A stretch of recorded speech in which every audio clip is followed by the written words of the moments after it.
kudu bisa ngetepi tembung bedahku Pombayong Putri Kunjara Ratu iki kunjaran paman Ugantama. Wah, tak jabel basaku paman.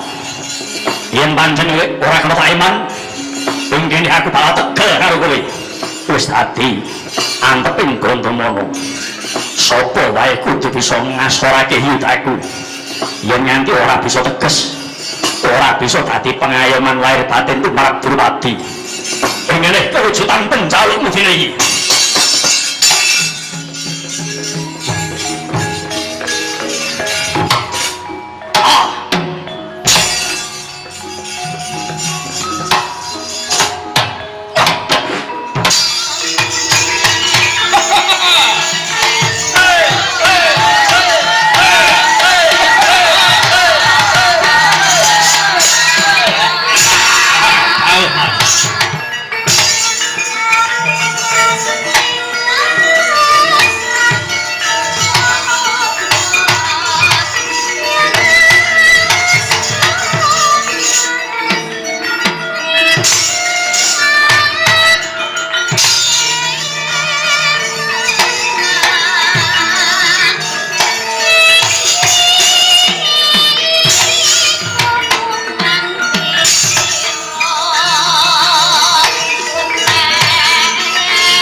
Sikra kang bala kumingal acampo samya medhani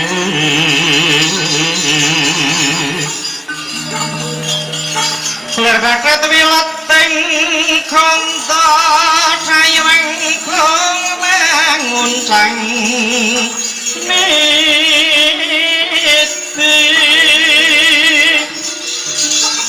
benjang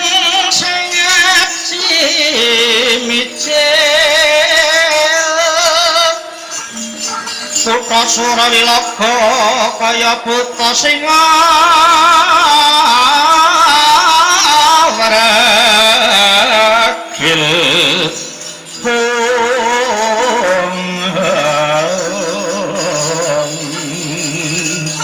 pasti jonggo tendanya mengambak boyo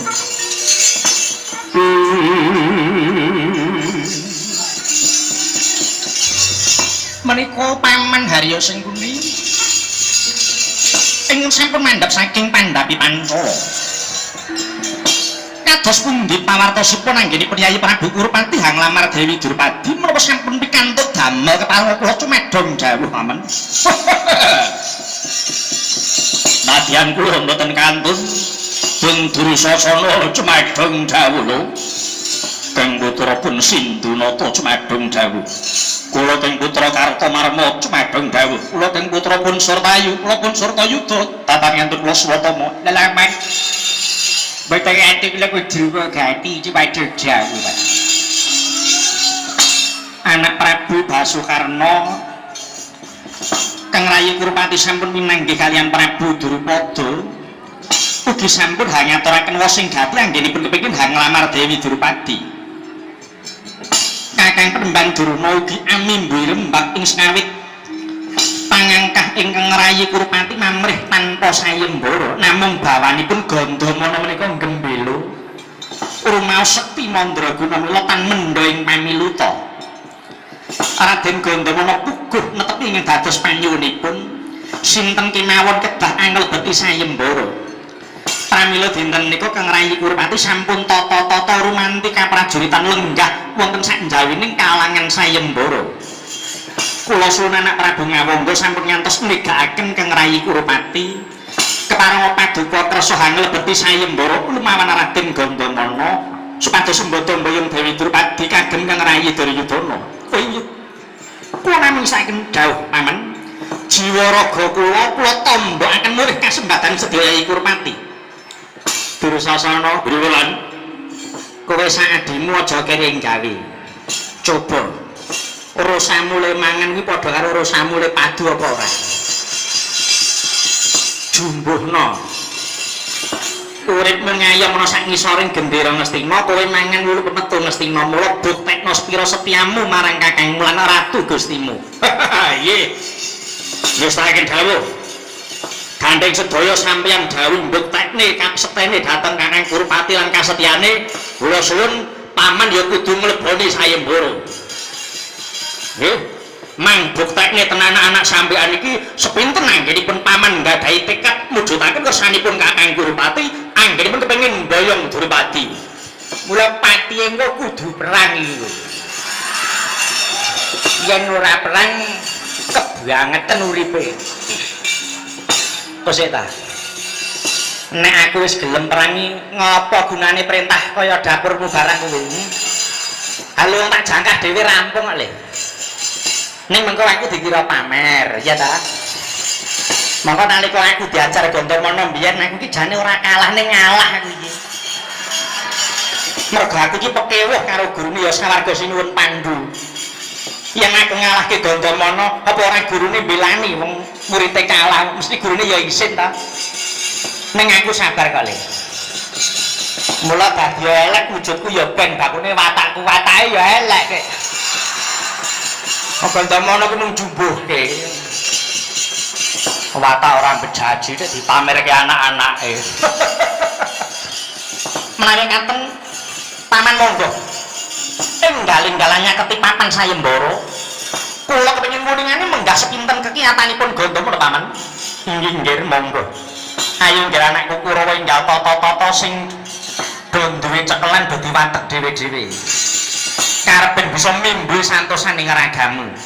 Nyedhaki papan sayembara tak kudang arabekno Ratu Gusti nggih anakku Parasata Kurawa. Mangka handro sumber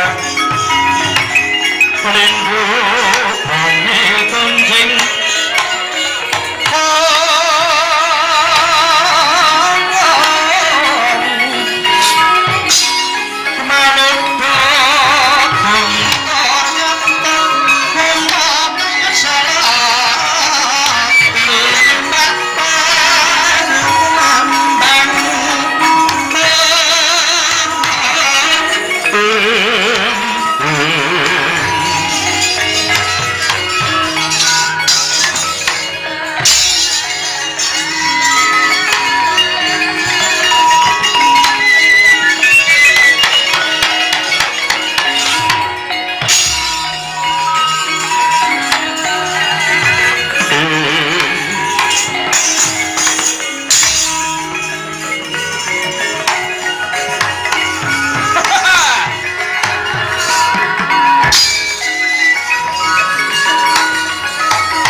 Surbayu. Paman Gondomlaya. Aku kang bakal mupuh sayembaramu. Mula tak jaluk gulungen gendera sayembara. Durpati bakal tak boyong marang Praja Ngastina. Wis dadi anteping nekati Gondomana. Sapa wae bisa mboyong Durpati waton wis bisa ngasorake yudane Gondomana. Wah, ya. Yen menawa bakal mupuh sayembara makna sastra jendra mulat kena jujuk kemantramu. Tebuak dagem ranjeng kelang jana dosa barat.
iya kok sik tak.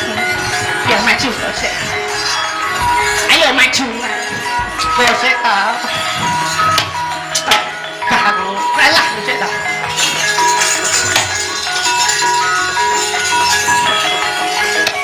Ya.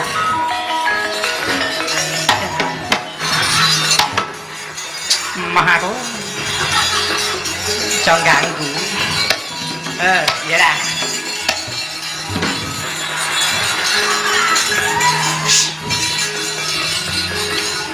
Macet tak? Ora kok. Anggap iki. Ya. Ini.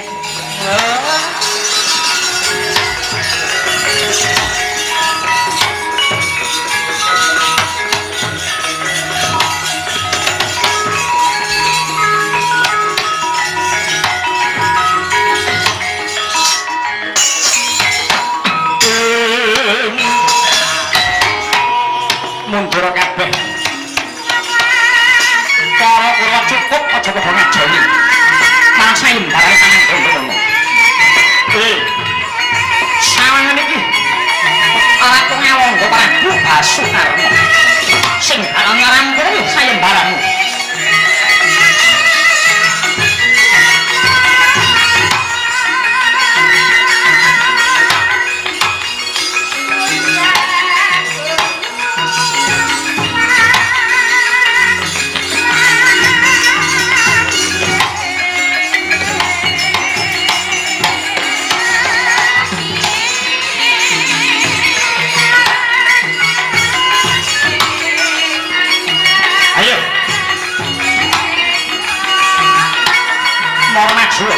Gaman gak karo.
Prabu Basukarna sing bakal mupuh sayembaranmu.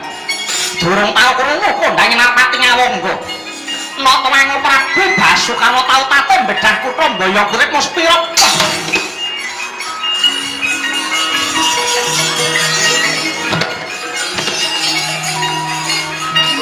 Weh lah ngedir-dir sing gedhe pengaribawane. Ya. Anggep iki waduh, ya lagi pisan pinduk wedian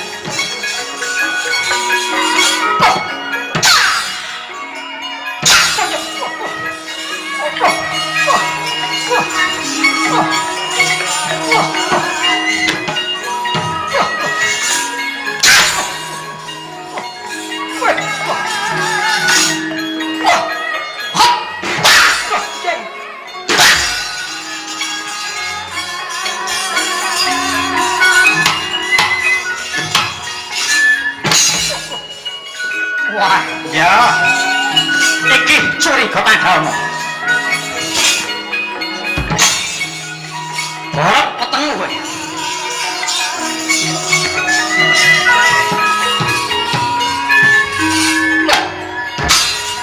Wah.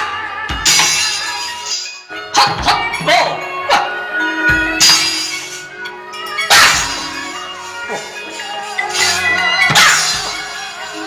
Median.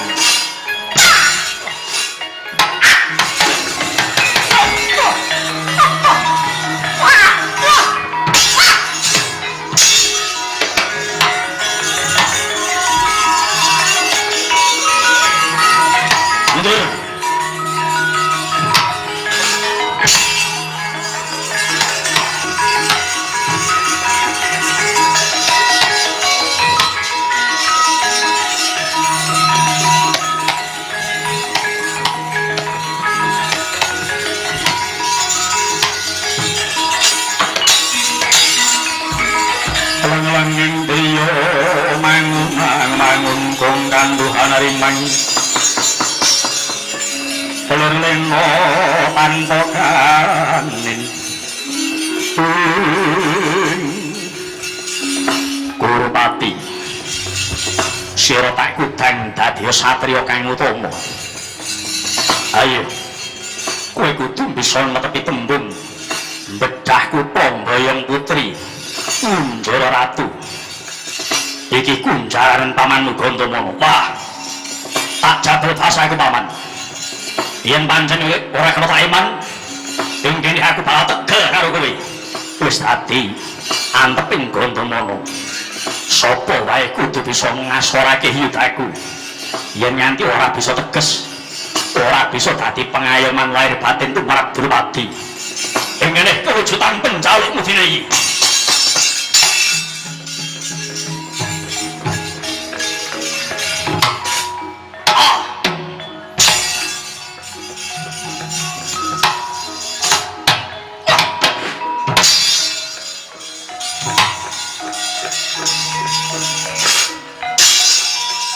Mangkahang grosro sumbar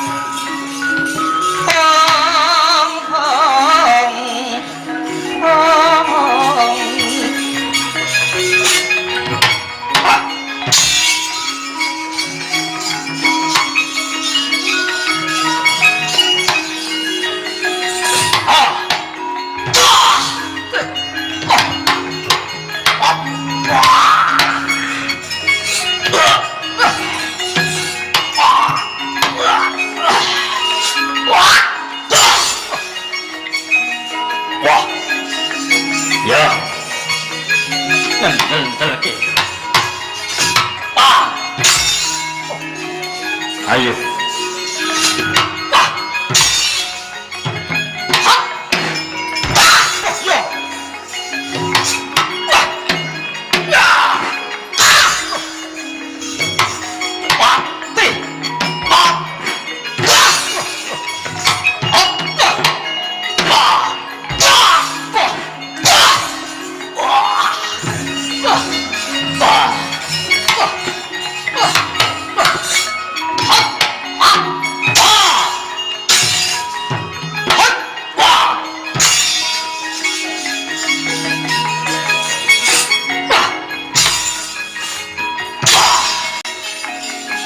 Wahidyan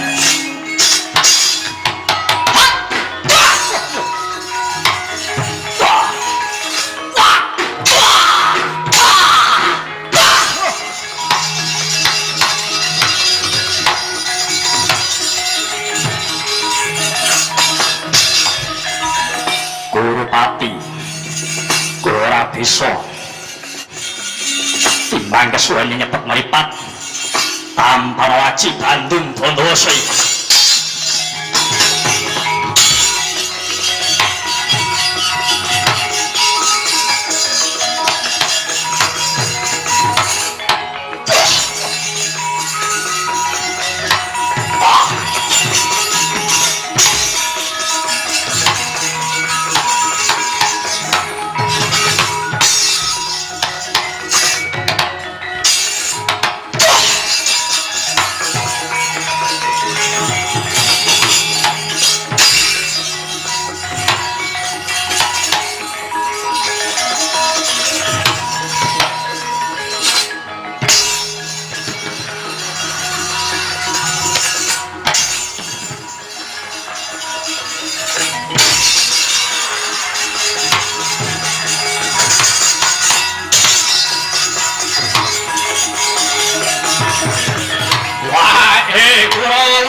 mangku tonggir para putraku Pandhawa kang tak tresnani ngunjukake puji syukur ngersaning Gusti Kang nyipta jagat Denipun ibu lawan sira kabeh tansah pinangangan dening Gusti. Ketitik wiwit lakon bali segala kula ngandiri kalenggan iki. Pun ibu lan sira isih pinangangan wilujeng niskala ya nggih. Penandang kang abot tumraping aku lawan sira bisa dilakoni kanthi rahayu kabeh moyo awit saka pangaimaning Pangeran lan pituling Gusti ya nggih. Nggih. Kaluhuranipun Kanjeng Ibu. Mila kanthi menika boten wonten ingkang saged kangge panonopan gesang kuasa kadang. Namung kejawi Gusti ingkang nyipta jagat inggih Gusti kang moho nirah. Ingkang kababaripun siang pantoratri kuasa kadang namung pasrah sumalah dhumateng ngarsaning Pangeran Ibu. Saka bagi susukti cemurung dene sira tatan ngutangake manembah marang kang nyipta jagat kulub. Nggih, anak bocah gagah Bratasena.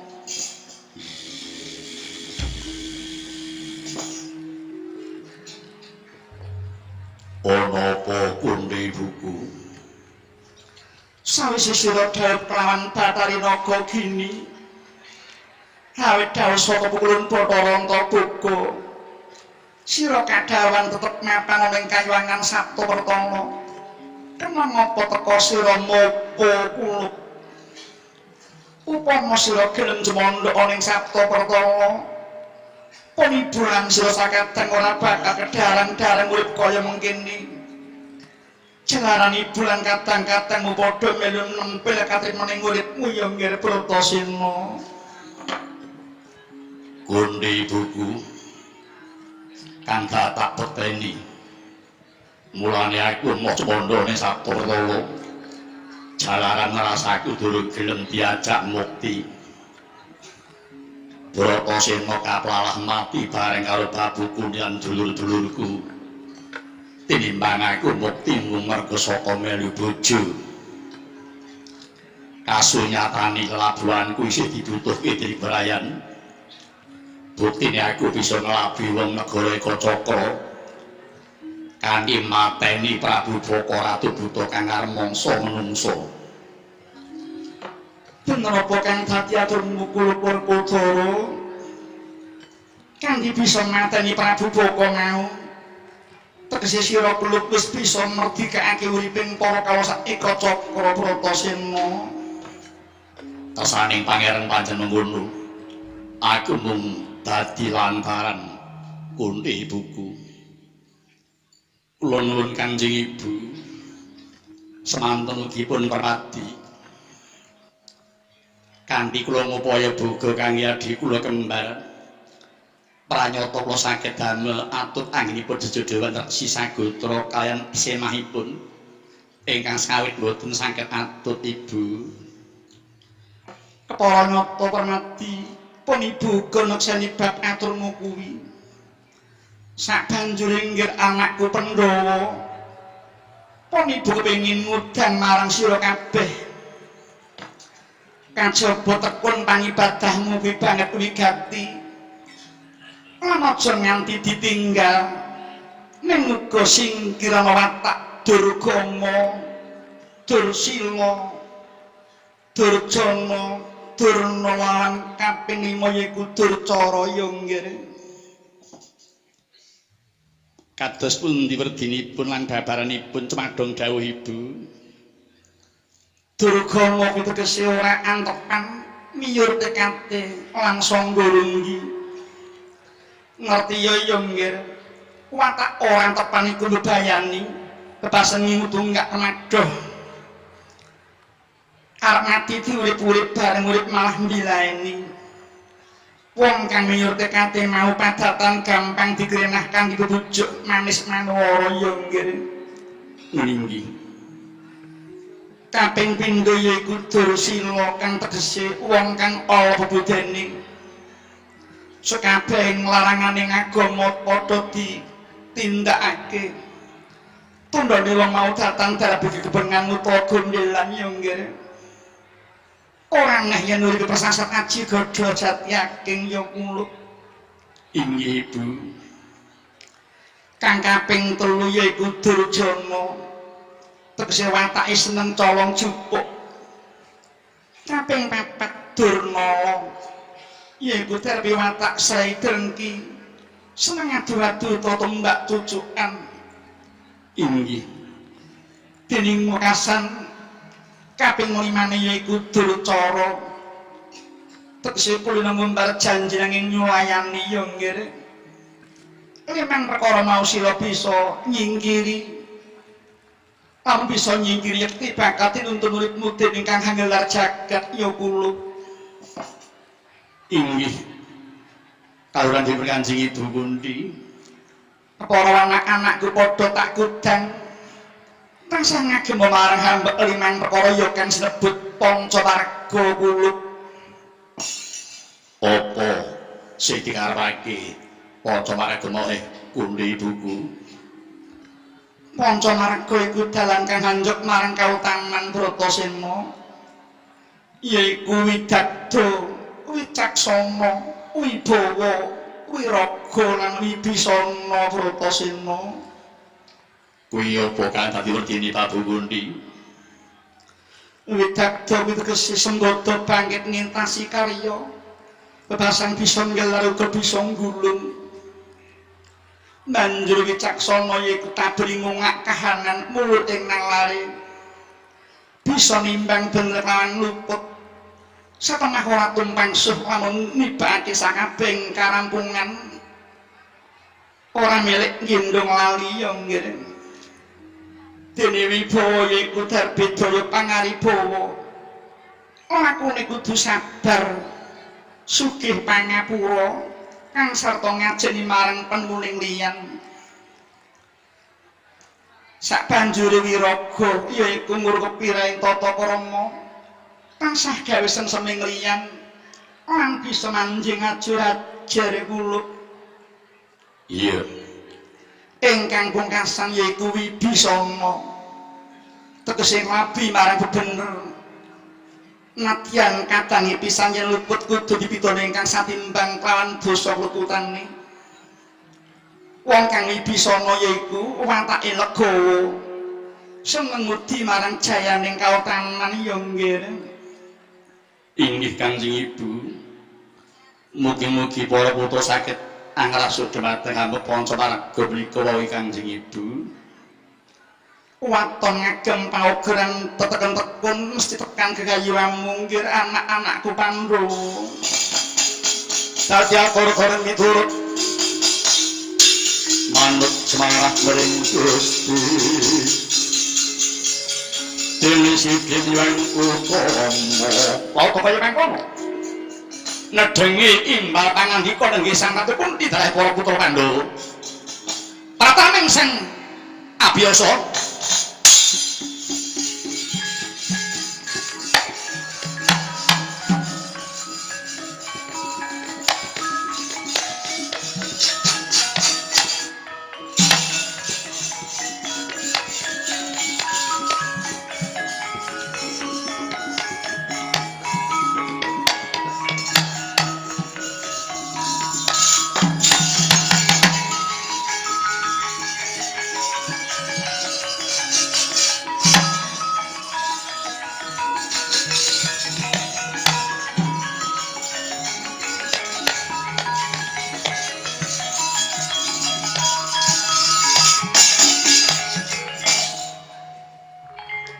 leneng indriya mangun kum kandhuhan rimang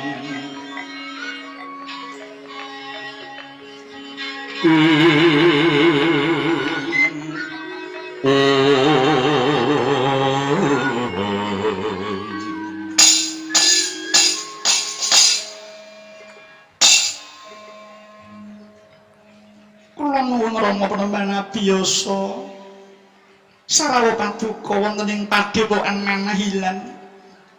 Kula ngaturaken sungkem mugi kunjuk ing sahandhap wada karo Kanjeng Rama Penemban ing Saptawarga.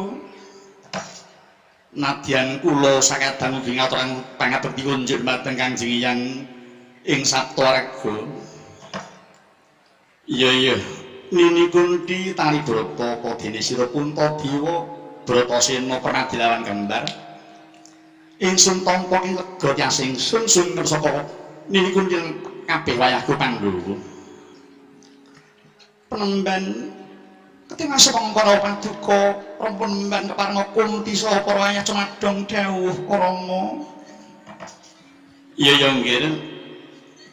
Prita tatangku iki kang sepisan mertui marang Karharjanira Surangkah putuku Pandhawa. Bagya mulya tiyasing pun bapa dupi nyumurut pisiran anakku kabeh padha tinemu rahayu.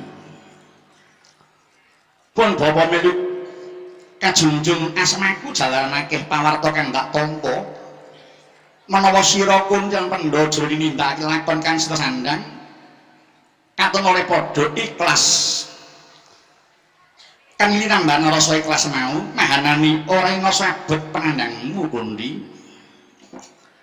Duh Rama Penemban ngurmaosi Kunti dalah anak-anak kula menika wonten ing ingkang nglampahaken mila sedaya ingkang kula lampahi namung kula sumanggaken dumateng Kang Nyipta jagat Rama Penemban.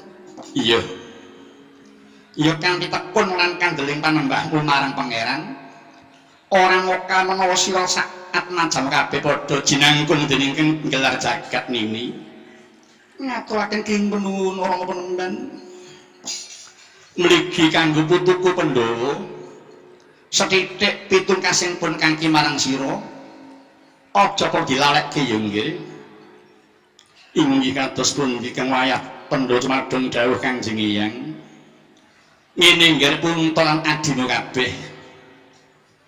Sirae kuat najaning Ngalendra Tama. Dasar ibumu Gautara sing ratu Bintara. Wiwit sira brol lair saka nggawa garbaning ibumu wis padha kesinungan jiwa kasatriyan. Gandeng sira wis padha ngancik dewasa. Jiwa kasatriyan kang kebak hambek utama lan budi luhur mau wajib menawa sira tindakake ing selawase uripmu ya nggih.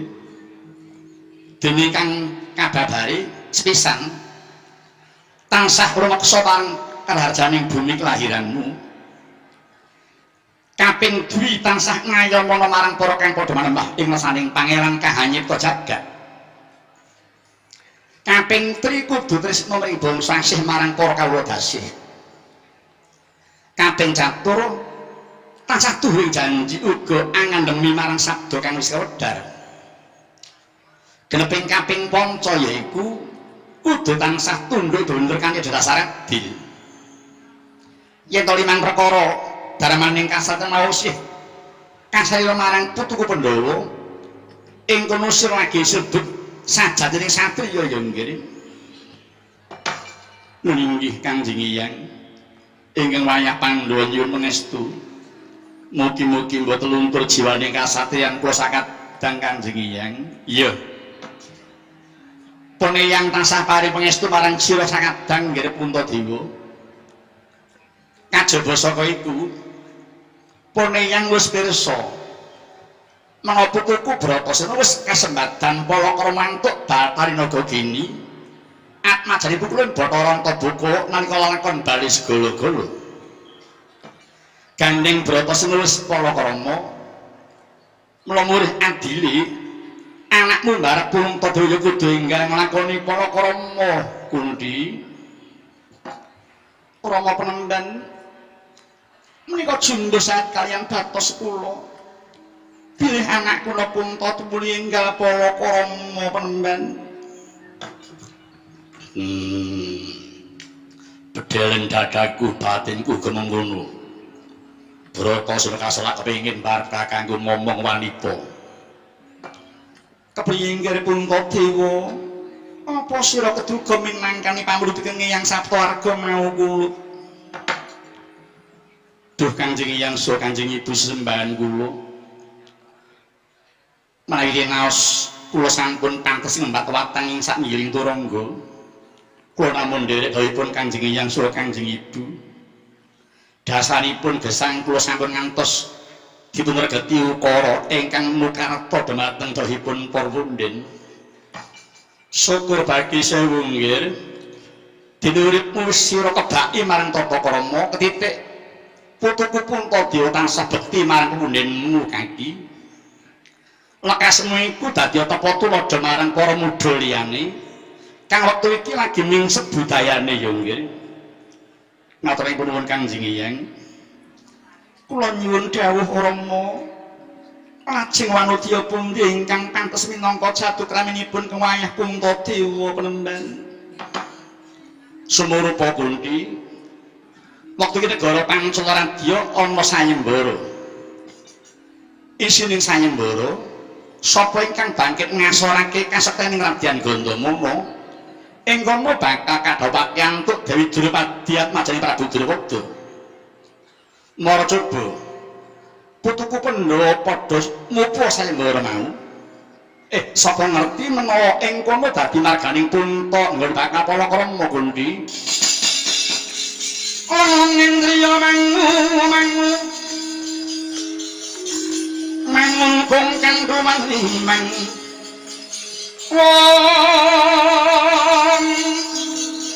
lelen tanpa kanin yen tantusa mengko sang dia utama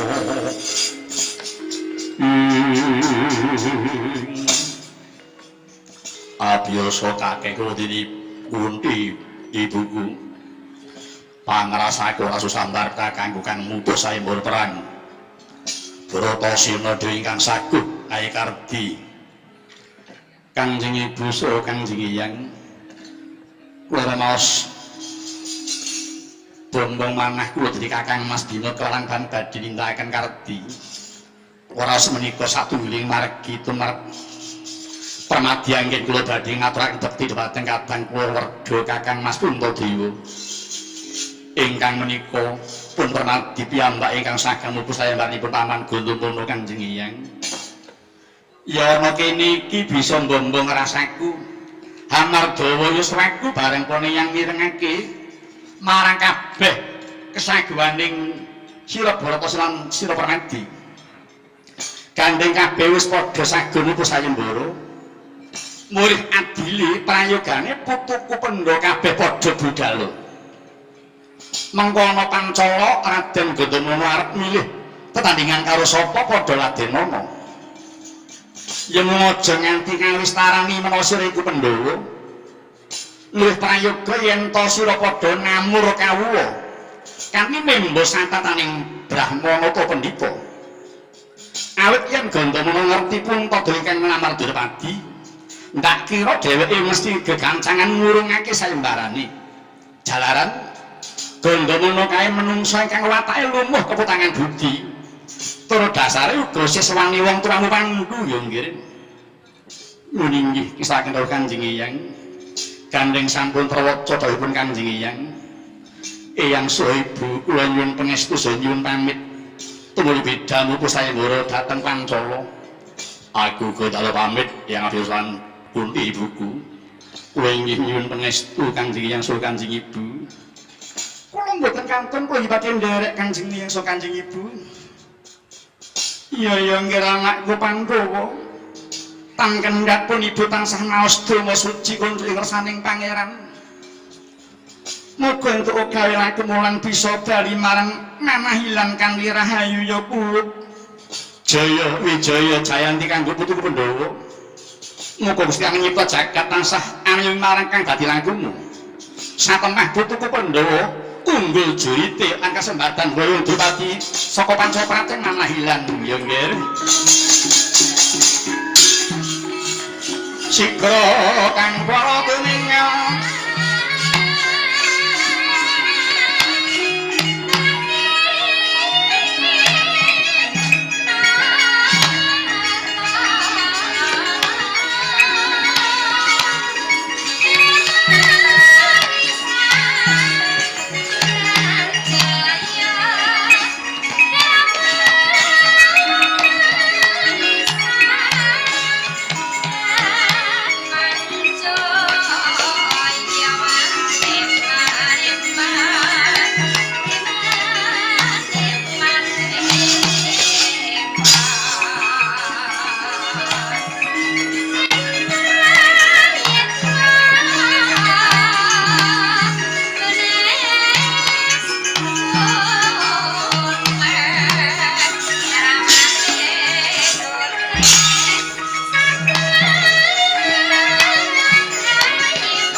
Nalika Semana laju tindak ing Sangya para Pandhawa anggelak lampah mulih enggak pratopapan ing sedaya ing nagari Pancaradya manjing wonten ing madyaning wana dadak sakala kandhek lampahing para Pandhawa papat yang sengringking saking dadang mangure